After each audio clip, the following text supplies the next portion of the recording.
We start with a new chapter in Arizona's water story, and it's a cold splash of reality. Arizona's major water supply in Lake Mead is dwindling faster than expected. Here's what's likely to come next. The people who manage water in the West are looking for ways to conserve more water than they had planned and do it faster. Arizona's water director says we need to buy time to come up with longer-term solutions. The bottom line for us desert dwellers, according to Arizona Republic opinion writer Joanna Allhands, we'll be paying more for water with higher water bills and higher taxes. Joanna Allhands has reported on water for several years. Welcome back to Square Off. Hey, how are you doing, Graham? How are you? Pretty good. Now, some folks might say this is fear-mongering, the sky is falling kind of reporting. What would you say to them?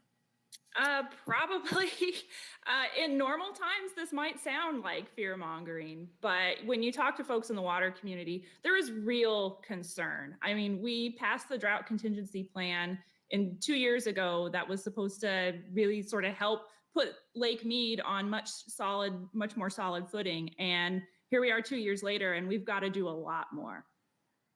Now, Arizona is not a place where our elected officials and even the water experts have talked to us kind of like adults about where we stand on water. It's always, oh yeah, this could happen, that could happen, but we're going to kind of get there. How openly are they talking now about the kinds of things you've reported, about the need to move faster, about the need to spend a lot of money to come up with solutions? Yeah, I think there's definitely a huge dose of realism right now.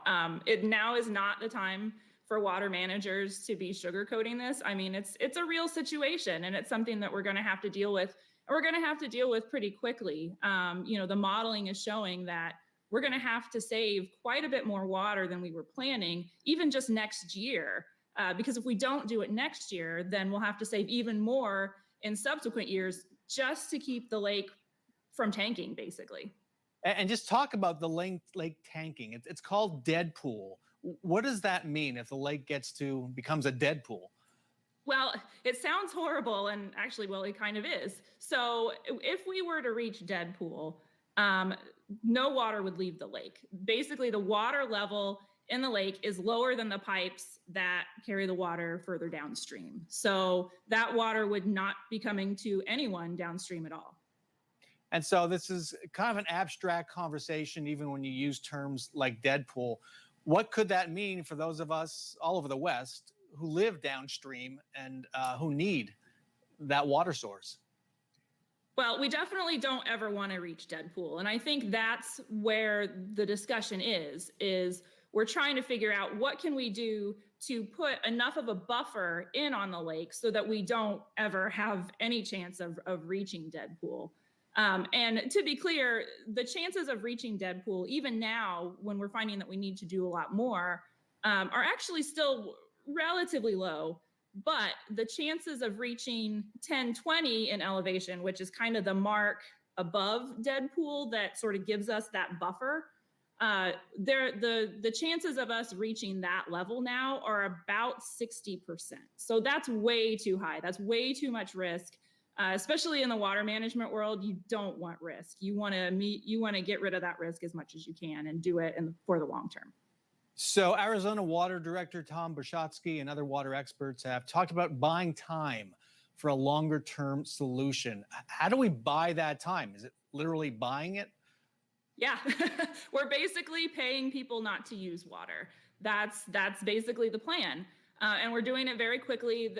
The agreements that are coming together with this plan have happened in really record time. I mean, in a matter of months, whereas the drought contingency plan took us years to cement. And these cuts are really, they're voluntary this time, but they are no less monumental just because of how difficult it's going to be to find the amount of water that we need to voluntarily conserve over and above what we're already mandated to conserve just to keep the lake going. So yeah, it's really, for the next couple of years, this is really just a short term. We are literally just buying people not using water so we can buy time. And so buying time for longer term solutions, what are the longer term solutions? Well, I mean, ultimately it's supply and demand, right? So we're going to have to use less water. That's definitely a thing we're going to have to sort of permanently conserve because the river is not producing, what it used to. But we're also going to have to figure out ways to augment our supply, to find additional water supplies that we could use besides the Colorado River to keep us going. Things like desalination plants, maybe hauling water across country. That's one of the things I've heard. There is a lot of talk about a pipeline. I'm less bullish on the pipeline idea just because there are so many hurdles and it's going to take such a long time to be able to do something like that. And we need water like yesterday, right? So there's probably going to be things. The infrastructure bill, the federal infrastructure bill, is going to provide some money that hopefully will help to get some of these conversations jump started and moving a little bit faster. But even still, if we were to move quickly, you're still talking a decade to get any major augmentation plan going. And so you raised this possibility, or maybe even likelihood, in a recent column that we're going to be paying more in taxes and on our water bills in future years. Help us understand that. Yeah, so it's kind of a double whammy. I mean, one, we're going to have to pay people not to use water.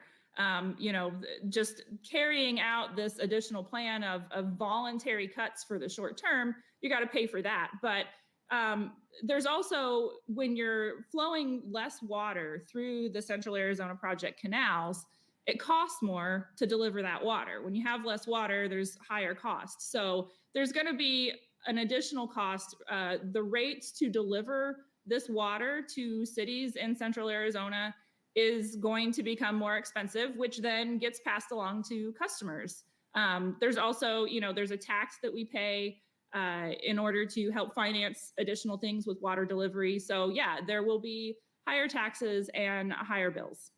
I know for a lot of viewers, this conversation gets frustrating because they want to know, what can I do? How can I play a role personally, politically, in any way to help make our life better? What would you tell them? Yeah, well, I mean, there are things certainly that you can do individually. Conserving water, looking at your household. Most water in single family homes is outside. So are there things that you can do with your lawn or, your landscaping, that sort of thing, that you can save water? Inside, think of really your toilet is the biggest thing. You can do sort of those things to conserve individually. That said, even if we were to conserve completely, totally change our lifestyles in the municipal sector, it's not going to be enough to save the kind of water that we're going to need to save. So, really, it's also going to become, get involved, watch the planning meetings, talk to your legislators, write them, write the governor, write the candidates that are coming up in 2022 and tell them, if water is an important issue to you, make sure that they know. And I think there's a lot of discussion that's happening on how do we do those things and help with those courses. Joanna Allhands, thank you so much for joining us. You're welcome.